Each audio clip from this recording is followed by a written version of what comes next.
Assalamualaikum warahmatullahi wabarakatuh. Salam dan bahagia untuk seluruh guru Indonesia. Saya Respetri Yesi, calon guru penggerak angkatan ke-9 yang berasal dari SD Negeri 09 Sungai Jernih, Kecamatan Gunung Talang, Kabupaten Solok, Provinsi Sumatera Barat, akan memaparkan koneksi antar materi pada modul 1.1 tentang kesimpulan dan refleksi pemikiran Ki Hajar Dewantara. Dasar-dasar pendidikan menurut Ki Hajar Dewantara adalah di mana Ki Hajar Dewantara membedakan antara pendidikan dan pengajaran. Pengajaran atau onderwijs merupakan bagian dari pengajaran. Pengajaran merupakan proses pendidikan dalam memberi ilmu atau faedah untuk kecakapan hidup anak secara lahir dan batin. Pendidikan atau opvoeding adalah menuntun. Pendidikan memberikan tuntunan, mendekati, membimbing, mengarahkan. Pendidikan berarti memberi tuntunan terhadap segala kodrat yang dimiliki anak agar mampu mencapai keselamatan dan kebahagiaan yang setinggi-tingginya, baik sebagai manusia maupun sebagai anggota masyarakat.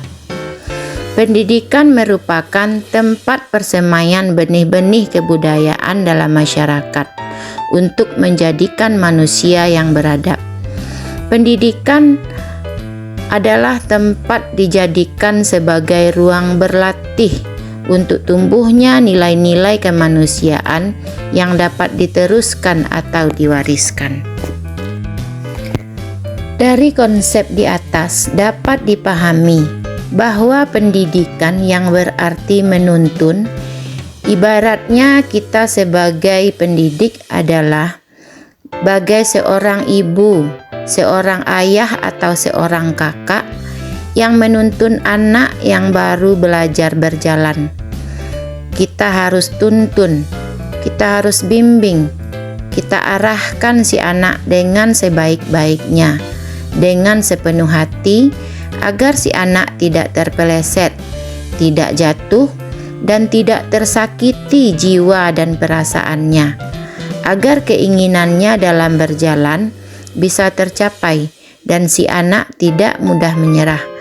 Tentu kita selalu harus memberikan dorongan, menyemangati, dan mencontohkan dengan cara-cara yang baik dan benar.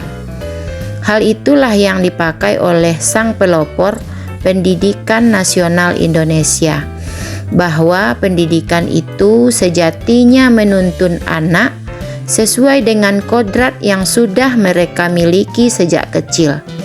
Kita sebagai pendidik hanyalah mengarahkan bakat dan minat yang dimiliki untuk menjadikan mereka sebagai manusia yang merdeka sehingga selamat dan bahagia pada masanya. Untuk itu, Ki Hajar Dewantara menggunakan dasar-dasar menuntun itu yang kita kenal dengan trilogi pendidikan, yaitu 1. Ingarso Sung Tulodo, yang artinya di depan jadi teladan. Sejatinya seorang pendidik, kita adalah sebagai public figure. Maksudnya, segala tindak tanduk guru akan diperhatikan oleh peserta didiknya, seperti cara berbicara, cara berpakaian, yang akan dicontoh oleh seluruh peserta didik dimanapun berada. Yang kedua, Ingmadia Mangun Karso, artinya di tengah menjadi penyemangat.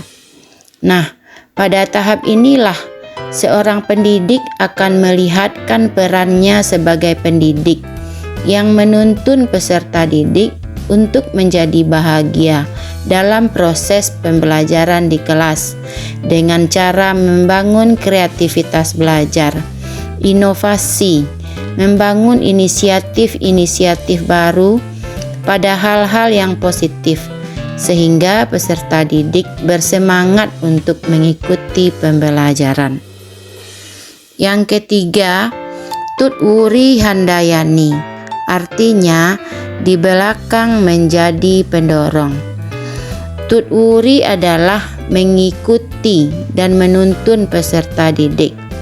Handayani artinya memperdayakan, menguatkan, dan mendukung. Artinya, sebagai pendidik, kita harus mampu memainkan peran sebagai pemberi pengaruh, memberi arahan kepada peserta didik, sehingga potensi yang ada pada dirinya bisa tumbuh dan berkembang dengan baik dan benar jika diberi pengaruh yang benar. Ibaratnya pendidik itu adalah sebagai petani, di mana petani yang menanam padi dengan bibit yang unggul, tetapi bibit itu tumbuh pada tanah yang tidak subur, tidak dirawat sebagaimana mestinya, maka bibit yang unggul akan menjadi produk gagal. Tetapi bisa jadi bibit yang ditanam adalah bibit yang biasa-biasa saja, tetapi tumbuh pada tempat yang baik dan tanahnya subur. Ditambah dengan perawatan yang sangat maksimal, diberi pupuk yang cukup, dipelihara dengan baik, maka akan menghasilkan produk unggulan. Jadi, seorang pendidik itu hanyalah memberikan dorongan terhadap bakat yang sudah ada sejak lahir, sehingga peserta didik menjadi manusia yang merdeka, baik secara lahir maupun batin, dalam mencapai apa yang mereka cita-citakan. Untuk menebalkan laku peserta didik, pendidik harus memperkenalkan kearifan lokal melalui P5 atau yang dikenal dengan Proyek Penguatan Profil Pelajar Pancasila, dengan mengenalkan budaya yang ada di lingkungannya, serta mereka dapat mengambil nilai-nilai baik yang ada dari kebudayaan tersebut. Ada dua hal yang menjadi intisari filosofi pendidikan Ki Hajar Dewantara. Yang pertama, antara pendidikan dan kebudayaan adalah dua hal yang tidak bisa dipisahkan. Pendidikan merupakan landasan pembentukan peradaban bangsa, sedangkan mendidik adalah untuk membentuk peradaban. Yang kedua adalah perubahan. Kebudayaan harus selalu bergerak sesuai dengan kodrat alam dan kodrat zaman. Pendidikan harus bergerak sesuai dengan perkembangan zaman. Dalam perkembangan itu, ada keberagaman yang tidak bisa disamakan. Intisari dari kebudayaan yang beragam adalah nilai-nilai kemanusiaan.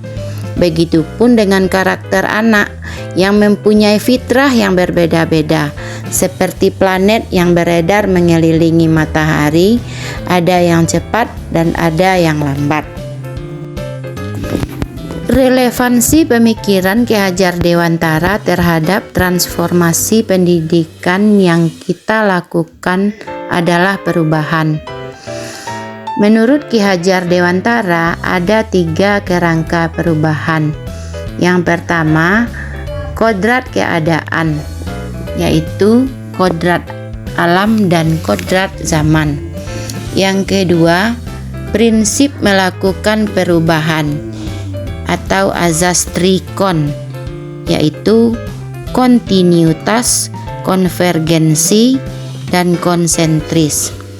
Yang ketiga, berubahnya budi pekerti.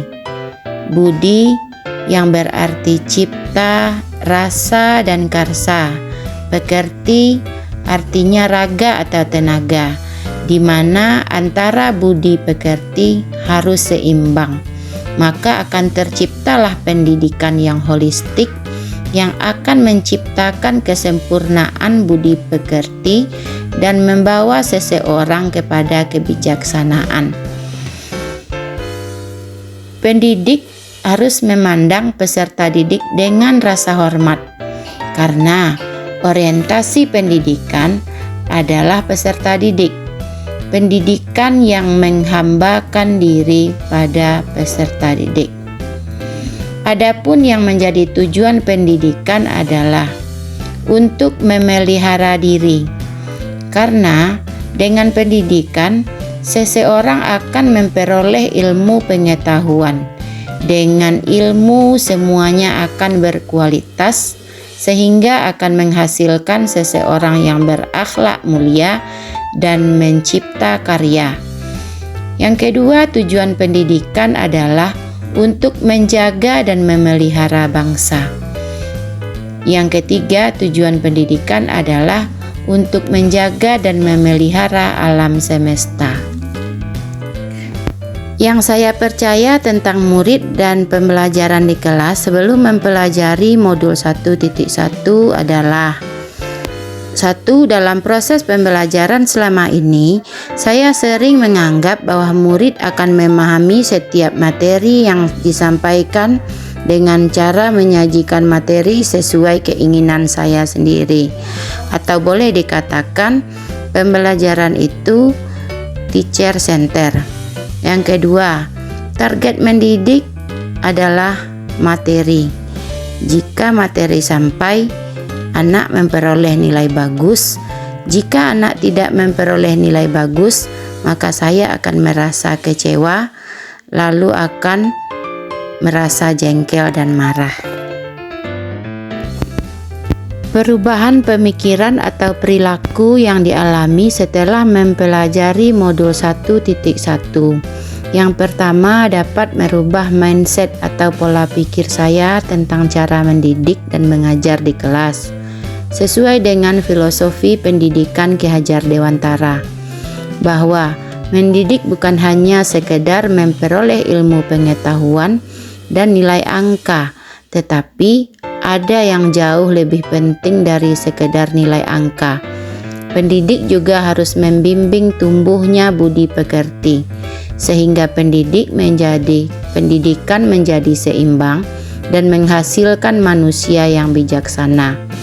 Hal itu dapat dilakukan dengan menciptakan suasana belajar yang nyaman, tentram, dan bahagia. Dan peserta didik merasa kodrat yang ada pada diri mereka dihargai, dan kita mengarahkan potensi yang mereka miliki kepada kebaikan. Bisa kita lakukan dengan memberi pujian dan sanjungan. Yang kedua, saya akan memadukan pembelajaran dengan budaya yang ada di sekitar peserta didik, agar mereka dapat menerapkan nilai-nilai baik yang ada pada budaya tersebut untuk membentuk karakter sehingga membekas pada diri peserta didik. Hal ini membutuhkan kerjasama yang baik dengan orang tua, dengan pihak sekolah. Yang ketiga, untuk menciptakan pembelajaran yang kreatif dan inovatif serta menyenangkan, sehingga mengantarkan peserta didik menjadi manusia merdeka, perlu disesuaikan dengan perkembangan zaman dengan menjadikan informasi teknologi sebagai sumber belajar dan menjadikan proyektor, laptop, dan internet sebagai alat untuk mempresentasikan materi pembelajaran. Yang dapat segera saya terapkan lebih baik agar mencerminkan pemikiran Ki Hajar Dewantara adalah melaksanakan pendidikan dengan sepenuh hati dan tanpa mengabaikan hak-hak peserta didik dan menganggap mereka istimewa. Setiap mereka memiliki keunikan yang patut kita hargai.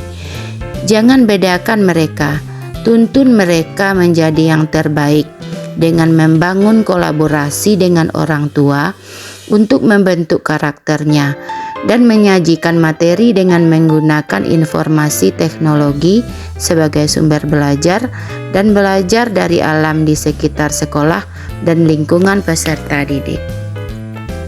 Demikianlah kesimpulan dari materi modul 1.1 dan refleksi diri saya terhadap pemikiran Ki Hajar Dewantara.